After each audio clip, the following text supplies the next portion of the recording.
abstención. Gracias, Y de inmediato presidente, se da la colegas palabra a la legisladores, asambleísta ciudadanos Jimena y Peña. ciudadanas que siguen este debate. En este momento voy a proceder, con su venia, presidente, a explicar el informe para segundo debate que fue aprobado en julio de 2018. Los principales hitos, colegas legisladores, de este informe es, por ejemplo, que el mismo establece una diferenciación sustancial entre error judicial, negligencia y error inexcusable, garantizando así la aplicación del principio de debida diligencia. También esta reforma elimina la limitación para recurrir las resoluciones o sentencias en materia contencioso administrativa y tributaria, para cuyo efecto se crean jueces de primera y segunda instancia para estas materias.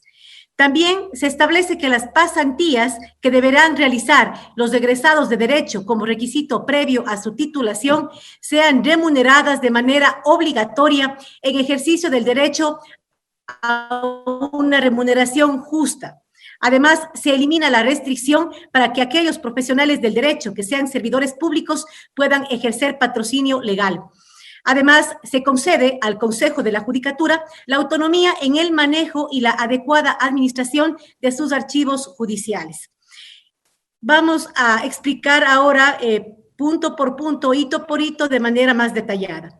En lo que respecta al error judicial, con esta reforma, colegas legisladores, se diferencian las figuras de error judicial, negligencia y error inexcusable, con el fin de reforzar la normativa vigente respecto a la responsabilidad de los jueces por el perjuicio que puedan causar a las partes por su mal actuar, garantizando así la aplicación del principio de debida diligencia en los procesos judiciales.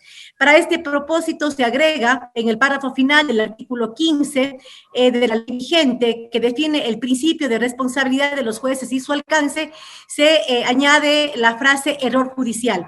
Además, en el artículo 32 se define error judicial. En la figura de error inexcusable se modifica el artículo 109 en sus numerales 7 y 8 y se incorpora el artículo 109A y el artículo 114A. La reforma a estos artículos se encuentra acorde a lo dispuesto a los artículos 178 y 181 de nuestra Constitución y tiene sustento también en la consulta popular desarrollada en mayo de 2011, que otorgó al Consejo de la Judicatura la facultad para sancionar a los servidores judiciales que al desempeñar sus funciones inobserven un mandato legal expreso cometiendo una equivocación. En caso de declararse la existencia del error inexcusable, esto involucra únicamente la responsabilidad administrativa del servidor judicial. Con la reforma, cuando se haya iniciado un sumario administrativo por error inexcusable, se realizará una audiencia pública en cualquier momento antes de dictar la resolución, garantizando a toda hora el derecho a la defensa, al debido proceso y a decisiones motivadas conforme establece nuestra Constitución. Esta propuesta se centra en garantizar el acceso sustancial a la justicia, la independencia judicial de todos quienes conforman esta función y principalmente la integralidad de la justicia. Señores legisladores, es importante mencionar también que la Corte Constitucional, mediante sentencia dictada en julio de 2020, respecto al error inexcusable, le exhorta a la Asamblea Nacional lo siguiente. En primer lugar, fortalecer la independencia judicial, asegurar su actuación responsable conforme a la ley, garantizar el derecho a la defensa, al debido proceso y a decisiones motivadas conforme manda la Constitución. Como podemos observar, pese a que la reforma se alinea en lo sustantivo a lo dictaminado por la Corte Constitucional, es necesario aún hacer mayores ajustes de manera que se cumpla íntegramente con la sentencia respecto a temas como la potestad del Consejo de la Judicatura para actuar de oficio ante estos casos de error inexcusable, lo relativo a la declaratoria previa y demás aspectos especificados por este organismo constitucional en su sentencia. Sobre la creación de jueces de primera y segunda instancia para las materias contencioso administrativa y tributaria. Actualmente, colegas legisladores, la jurisdicción contenciosa administrativa y tributaria ha sido implementada a través de tribunales distritales de lo contencioso administrativo y tributario de única instancia, incumpliendo el mandato constitucional por no poder apelar las sentencias. Al respecto, la Convención Americana sobre Derechos Humanos señala en su artículo 8 que toda persona inculpada de un delito tiene derecho de recurrir del fallo ante juez o tribunal superior. En materia contenciosa administrativa y tributaria, los tribunales distritales se encuentran únicamente en las provincias de Azuay, Loja, Manabí, Guayas, Pichincha y Tungurahua, lo cual restringe el acceso a la justicia y limita el derecho que tienen todos los ciudadanos a utilizar las herramientas y mecanismos legales para que se reconozcan y protejan sus derechos.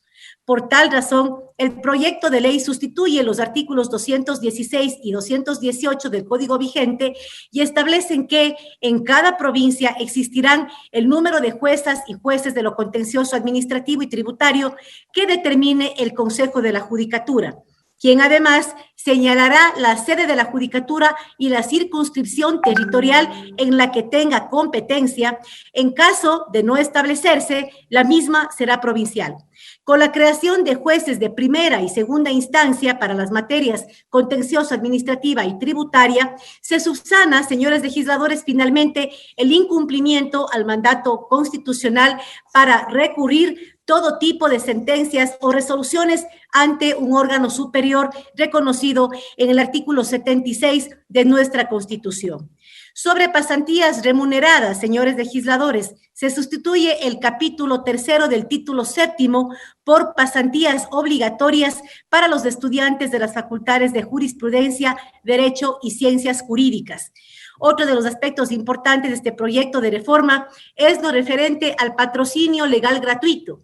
Nuestra Constitución señala en el numeral 4 del artículo 326 que nadie podrá ser obligado a realizar un trabajo sin recibir a cambio una remuneración.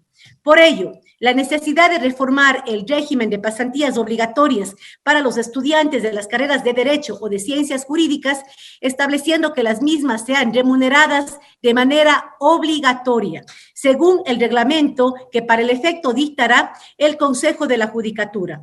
Se establece también una excepción para el pago de estas pasantías cuando las mismas se realicen en consultorios jurídicos gratuitos de una universidad pública o privada. Sobre la prohibición del ejercicio profesional a los abogados que son servidores y funcionarios públicos. Señores legisladores, esta reforma elimina la restricción que atenta al derecho al trabajo reconocido por instrumentos internacionales de derechos humanos y por nuestra Constitución, para que los profesionales del derecho, que sean servidores públicos, puedan brindar patrocinio legal con ciertas excepciones determinadas en la ley. Algunas de estas excepciones por las cuales no se podrá realizar este patrocinio en razón de su función se encuentra, por ejemplo, el presidente de la República, el vicepresidente, ministros de estados, gobernadores, asambleístas principales. Finalmente, los servidores públicos no podrán patrocinar causas en las que intervengan las instituciones del Estado, salvo cuando ejerzan su propia defensa. Sin duda, señores legisladores, de este tema podrá nutrirse con los aportes que recibamos dentro de este proceso de segundo debate. En relación al Sistema Nacional de Archivo, de acuerdo a la información proporcionada por el Consejo de la Judicatura, el Archivo General de la Función Judicial conserva 127 millones de fojas en un área de 5,000 metros cuadrados. El inmueble que se utiliza para este efecto está alcanzando ya su límite. Por lo cual, con esta reforma, se concede al Consejo de la Judicatura la facultad para que emita las regulaciones necesarias en torno al manejo y la adecuada administración de sus archivos judiciales. Con esto podemos evitar gastos innecesarios en adquisición de inmuebles o en la contratación de personal especializado, ahorrando recursos públicos que podrán ser invertidos en pro de la comunidad en estos críticos momentos de austeridad. Hasta aquí, señores legisladores, los temas medulares del informe para segundo debate que fue aprobado en julio de 2018. A continuación, voy a proceder a explicar el informe para segundo debate aprobado en septiembre de este año. En este informe, colegas legisladores, encontramos 7 grandes ejes. Uno relacionado a la lucha contra la corrupción, otro con el fortalecimiento de la función judicial, uno sobre justicia abierta, el domicilio electrónico y citación telemática, las reformas al Código Orgánico de Procesos, las reformas a la ley notarial y también otras reformas relevantes como son el periodo de lactancia materna, vacancia judicial y régimen disciplinario. Antes de explicar cada uno de los ejes, señores legisladores, quisiera comentarles de manera general que esta reforma trae consigo cambios legislativos para fortalecer la independencia, transparentar la justicia, luchar contra la corrupción e institucionalizar un sistema judicial bajo los principios de justicia abierta. Se cumple, señores legisladores, con el mandato constitucional de regular los estándares de rendimiento y evaluación para jueces de la Corte Nacional de Justicia, notarias y notarios, garantizando así eficiencia, eficacia en la prestación de los servicios judiciales. Los notarios estarán obligados a prestar sus servicios de manera telemática o física, dependerá de lo que decida el ciudadano, salvo en aquellos casos en los que por naturaleza de la causa estas diligencias deban realizarse de manera presencial. La negación de la prestación de servicios telemáticos, en caso que el ciudadano así lo requiera, será considerada como infracción, a lo que acompañará una respectiva sanción. La modernización y actualización integral de los servicios del sistema judicial a través del fortalecimiento institucional y la profesionalización de los servidores, lo que dotará al país de un servicio judicial de mejor calidad y calidez. Dinamizamos con esta reforma la integración y funcionamiento de la Escuela de la Función Judicial. Además, que se faculta la suscripción de convenios con instituciones de educación superior, ONGs y organismos nacionales e internacionales, lo que permitirá contar con operadores de justicia capacitados y especializados. Se reforma el Código Orgánico General de Procesos con el fin de, por primera vez, establecer reglas para la práctica de la citación telemática. Se subsana también la inconsistencia legal respecto al periodo de lactancia de las servidoras judiciales, garantizando el principio de igualdad y no discriminación de nuestras mujeres y madres de familia en condiciones de trabajo equitativas y satisfactorias. En el primer eje, señores legisladores, de lucha contra la corrupción, este tema debe ser más bien un eje transversal común a todas las funciones del Estado, que obligue a las autoridades públicas a trabajar de manera articulada en acciones concretas, eficientes y efectivas para combatir este mal que tanto daño nos ha hecho. Con esta reforma atacamos el problema desde la raíz, enfocándonos en la educación como principal herramienta para cambiar el mundo y erradicar estos problemas sociales. Respecto a la lucha contra la corrupción, la Convención Interamericana contra la Corrupción señala que hay que promover, facilitar y regular la cooperación entre los Estados partes, a fin de asegurar la eficacia de las medidas y acciones para prevenir, detectar, sancionar y erradicar los actos de corrupción en el ejercicio de las funciones públicas y los actos de corrupción específicamente vinculadas con tal ejercicio. El proyecto de ley, entonces, dispone la formación, capacitación continua y especialización en temas anticorrupción para todos los servidores de la función judicial. Los servidores de esta función podrán denunciar actos irregulares o de corrupción. Tendrán protección para hacerlo, garantizando su estabilidad laboral. De igual manera, cualquier persona, natural o jurídica, podrá presentar una denuncia en contra de un servidor judicial por actuaciones que vayan en contra de sus deberes y obligaciones. El objetivo, señores legisladores, es que la función judicial vele por la transparencia y la eficiencia y debe coordinar acciones con los órganos e instituciones regionales, internacionales y nacionales competentes para fortalecer la lucha contra cualquier acto de corrupción. En el siguiente eje, señores legisladores, sobre el fortalecimiento de la función judicial, las reformas planteadas tienen como objetivo aclarar ciertos procesos, evaluar a funcionarios, jueces y notarios, establecer estándares de rendimiento para notarios, fortalecer la institucionalidad de los órganos autónomos y de la Escuela de la Función Judicial. Para esto, señores legisladores, la reforma en el ingreso a la función judicial, por ejemplo, establece que dentro de los concursos, por ejemplo, los postulantes serán calificados sobre los 100 puntos divididos de la siguiente manera: 50 puntos en la fase de méritos y otros 50 puntos en la fase de oposición. En los concursos de méritos y oposición se aplicarán acciones afirmativas que promuevan la igualdad real en favor de quienes por su condición se encuentran en situación de desigualdad, tales como son los grupos de atención prioritaria, pueblos y nacionalidades, entre otros. También se detalla que la fase de oposición comprende la rendición de pruebas teóricas y prácticas y además se prohíbe las entrevistas. Con esta reforma, queridos legisladores, acogemos también la recomendación que hizo en el año 2016 la Convención Interamericana al Ecuador, en donde esta instancia tuvo varias observaciones al sistema de concursos de oposición y mérito que se realizan en nuestro país. Con estas reformas, entonces, pretendemos disminuir al máximo la discrecionalidad que ha existido en estos concursos con el fin de garantizar que los mejores y hombres de la patria puedan, en efecto, ingresar a la función judicial en base a su mérito y no en base a la palanca o al compadrazgo. Sobre la evaluación de la función judicial también se establece la evaluación a servidores judiciales, que deberá llevarse a cabo cada 3 años con apoyo y control social. El Consejo de la Judicatura deberá expedir el reglamento que establezca los criterios cualitativos y cuantitativos.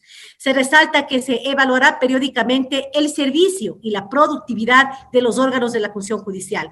El objetivo es garantizar la mejora continua de los servicios judiciales, la especialización y promoción de las personas que laboran en la función judicial. Para la evaluación de los jueces de la Corte Nacional de Justicia, modificamos varios artículos, con lo que se busca sanear la justicia de manera integral, garantizar la mejora continua en la calidad de los servicios judiciales, así como la especialización y promoción de las personas que laboran en la función judicial. Por ello, señores legisladores, la reforma plantea que las juezas y jueces de la Corte Nacional de Justicia que cumplan 9 años de sus funciones dejen el cargo de manera inmediata, conforme lo dispone la Constitución.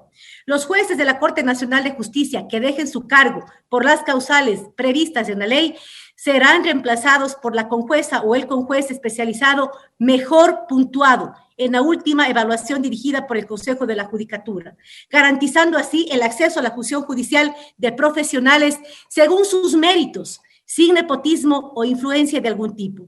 Las juezas, jueces, conjuezas y conjueces de la Corte Nacional de Justicia deben ser evaluados cada 3 años con el único objetivo de alcanzar la mejora continua en el trabajo que realiza el máximo órgano de justicia ordinaria del país. Y no se evaluará el fallo o la decisión adoptada por el juzgador. Dentro de los estándares del rendimiento, proceso de evaluación y reelección para los notarios, en la reforma se establecen que los notarios deben cumplir con los estándares de rendimiento para garantizar eficiencia y eficacia, estándares que son desarrollados precisamente en esta reforma.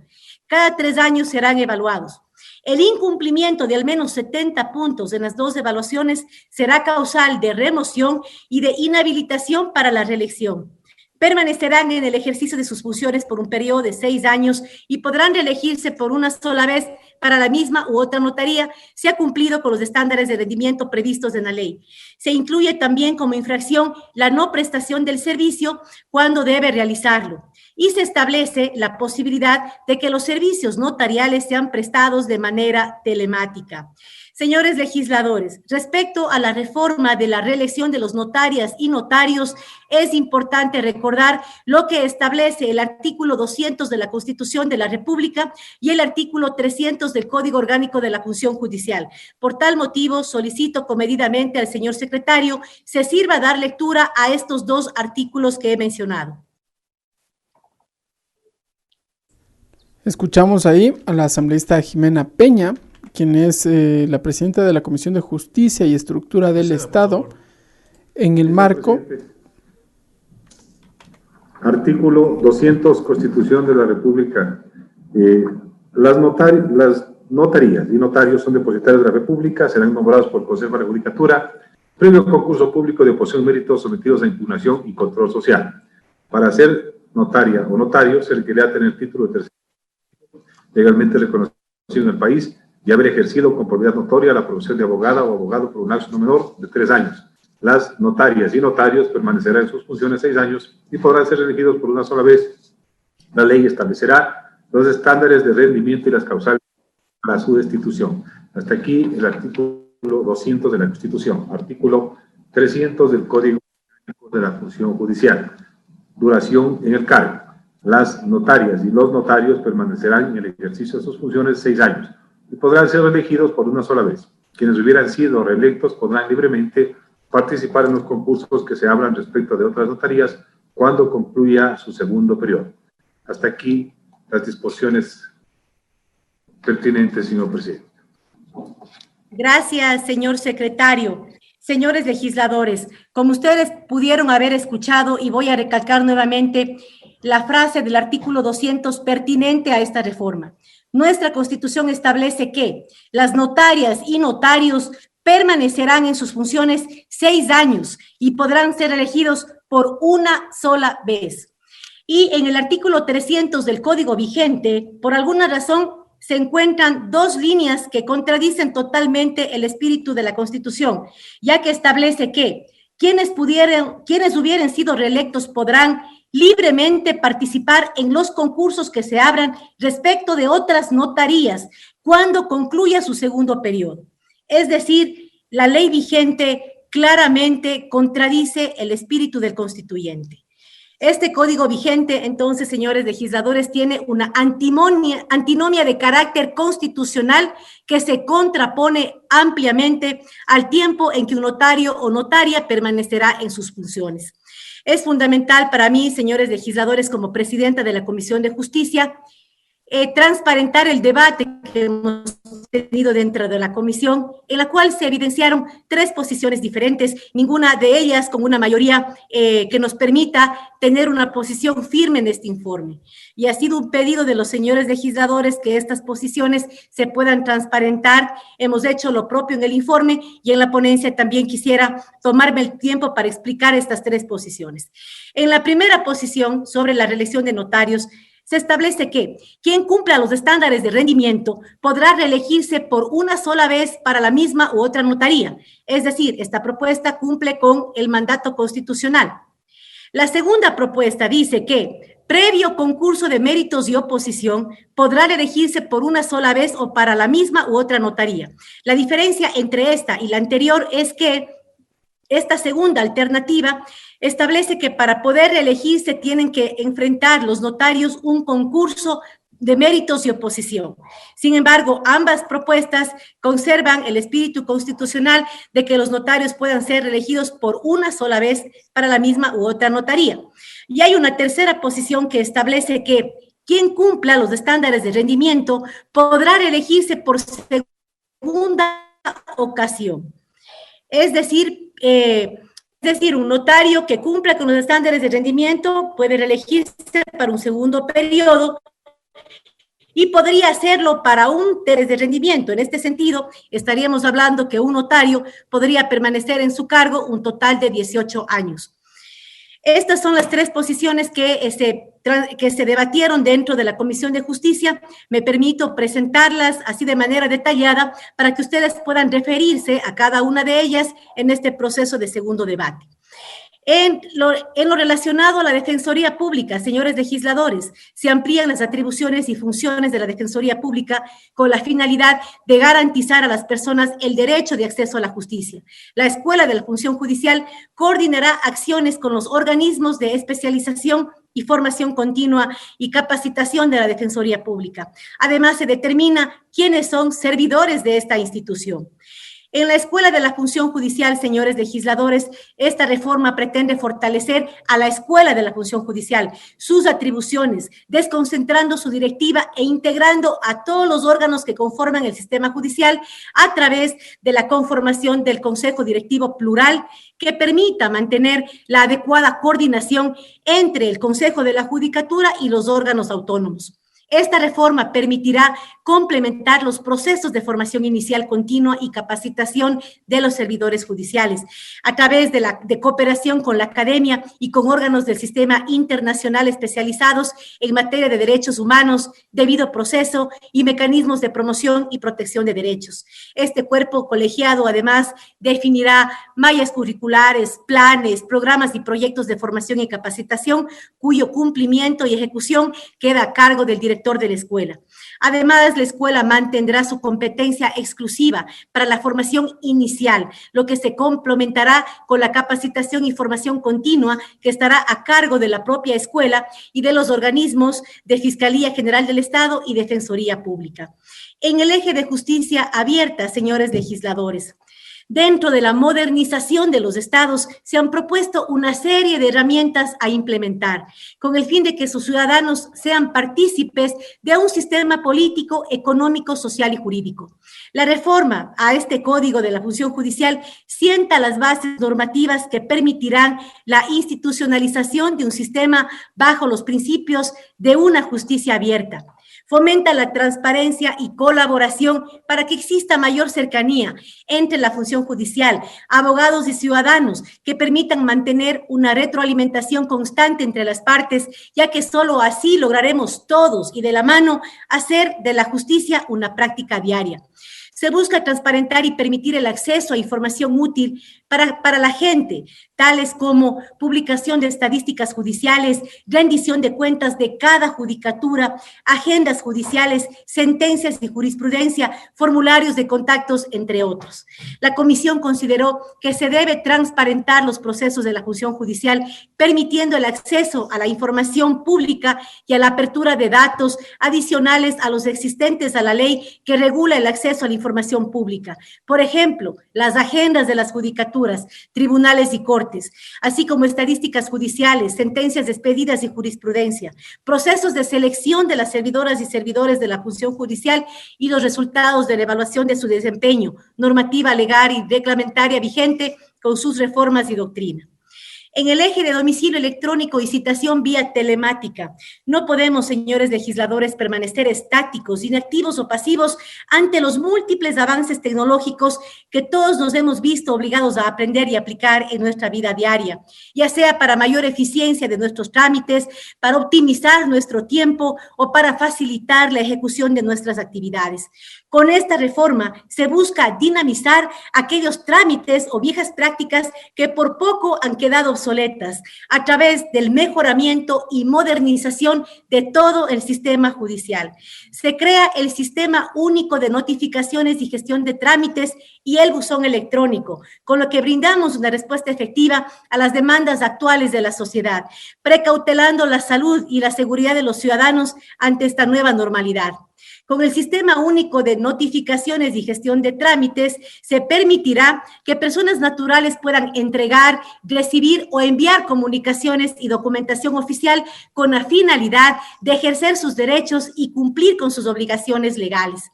El ente rector de las telecomunicaciones, gobierno electrónico y sociedad de la información tendrá a su cargo la creación, manejo y administración del Sistema Único de Notificaciones y Gestión de Trámites y tendrá un plazo máximo de 12 meses a partir de la entrada en vigencia de la presente ley. Para ello, el ciudadano requerirá de un buzón electrónico para la entrega y envío de la documentación o trámites administrativos y procesos judiciales. La implementación del buzón electrónico será regulado por la entidad rectora de las telecomunicaciones, la que permitirá la interconexión con todos los organismos y entidades estatales. Deberán llevarse a cabo, por supuesto, las campañas de comunicación necesarias para nuestros ciudadanos y ciudadanas. Las entidades e instituciones del sector público tendrán un plazo máximo de 12 meses para la creación y funcionamiento del sistema de notificaciones a partir de la entrada en vigencia de esta ley. sobre las reformas al Código Orgánico General de Procesos, a fin de precautelar las garantías del debido proceso, el derecho a la defensa y a la vez promover una mayor eficacia de la norma, se define la citación, estableciendo la obligatoriedad de publicar las citaciones en la página del Consejo de la Judicatura, así como también que la citación a entidades públicas se realice de manera telemática a través del sistema de notificaciones electrónicas. Esto solventará uno de los mayores problemas al momento de avanzar con un proceso judicial, como lo es la citación. Diligencia que por su arcaica metodología, muchas de las veces, señores legisladores, tarda inclusive más que todo el proceso judicial en sí. Con esto garantizamos a los ecuatorianos la aplicación de los principios constitucionales de simplificación, eficacia, inmediación, celeridad y economía procesal a la hora de reclamar sus derechos ante las instancias judiciales, ya que por primera vez se establecen reglas claras para la práctica de la citación telemática cuando sea imposible encontrar personalmente a un ciudadano o cuando sea imposible determinar su domicilio o residencia. Sobre las reformas a la ley notarial. Señores legisladores, los ciudadanos podrán acceder a los servicios notariales de manera física o telemática. Para ello, el solicitante deberá expresar formalmente la modalidad que desea utilizar. Los servicios notariales telemáticos serán prestados mediante videoconferencia de acuerdo a la naturaleza del acto. Cuando la comparecencia de las partes sea de manera telemática, la petición deberá ser firmada electrónicamente. Se establece cuáles serán los servicios o diligencias notariales que deben realizarse de manera presencial. El Consejo de la Judicatura, en un plazo máximo de 3 meses, implementará la plataforma electrónica segura para la prestación del servicio notarial telemático y expedirá en el plazo de un mes contado a partir de la vigencia de la presente ley el protocolo y regulaciones que permita a las notarias y notarios utilizar otras plataformas y herramientas electrónicas. En otras reformas relevantes, señores legisladores, podemos citar el periodo de lactancia materna. Nuestra Constitución, en los artículos 43 y 332, garantiza a las mujeres derechos reproductivos, de maternidad y de lactancia. La importancia de garantizar el pleno ejercicio de estos derechos se refleja en el Plan Nacional de Desarrollo de este periodo, que como meta en política pública para el 2021 ha establecido el aumentar del 46.4% al 64% la prevalencia de lactancia materna exclusiva en los primeros 6 meses de vida. Es por ello que, recogiendo la necesidad de impulsar la lactancia materna en el ámbito de la función judicial, la Comisión reformula el numeral 9 del artículo 97, igualando el periodo como lo contempla la Ley Orgánica de Servicio Público, saldando así una deuda social con nuestras mujeres y madres servidoras de tan importante función del Estado que injustamente estaban siendo discriminadas en comparación con el derecho del periodo de lactancia para las demás servidoras públicas. Este fue un importante aporte de la presidenta de la Comisión de los Trabajadores. También sobre vacancia judicial, se acoge la propuesta del Consejo de la Judicatura, el pedido de abogados y demás peticiones ciudadanas, con lo que se retoma la vacancia judicial para los servidores servidores de esta función del Estado, misma que consistirá en 2 periodos de receso de 15 días cada año. Es importante mencionar que se exceptúa de la vacancia judicial exclusivamente a quienes laboran en los juzgados y tribunales y salas de garantías penales generales y especializadas y los juzgados de familia, mujer, niñez y adolescencia. También en el régimen disciplinario, la comisión resolvió aclarar e incluir nuevas causales en el tema de infracciones leves, graves y gravísimas en las que podrían incurrir los servidores de la función judicial por el ejercicio de sus funciones. Señor presidente, colegas legisladores, queridos ciudadanos que nos siguen, hemos expuesto el contenido de estos 2 informes que han sido realizados por la Comisión de Justicia en el primer y segundo periodo. Yo quiero reconocer en este momento, presidente, el esfuerzo de todos los legisladores que han integrado estas comisiones durante estos 2 periodos, a sus equipos técnicos que han hecho un enorme esfuerzo para en este momento presentarle al Pleno de la Asamblea Nacional estos dos informes que, como se ha podido evidenciar, tiene importantes reformas al Código Orgánico de la Función, de la Función Judicial. La transparencia, la lucha contra la corrupción, el ánimo de garantizar una justicia independiente son motores primordiales dentro de este proceso de reforma. Por tal motivo, señores legisladores, les invito a que durante este debate podamos nutrir este esfuerzo que hemos realizado. Muchísimas gracias, presidente, señoras y señores legisladores. Hemos escuchado ahí a la asambleísta Jimena Peña, presidenta de la Comisión de Justicia y Estructura del Estado. Gracias, asambleísta Peña, por la amplia explicación sobre las reformas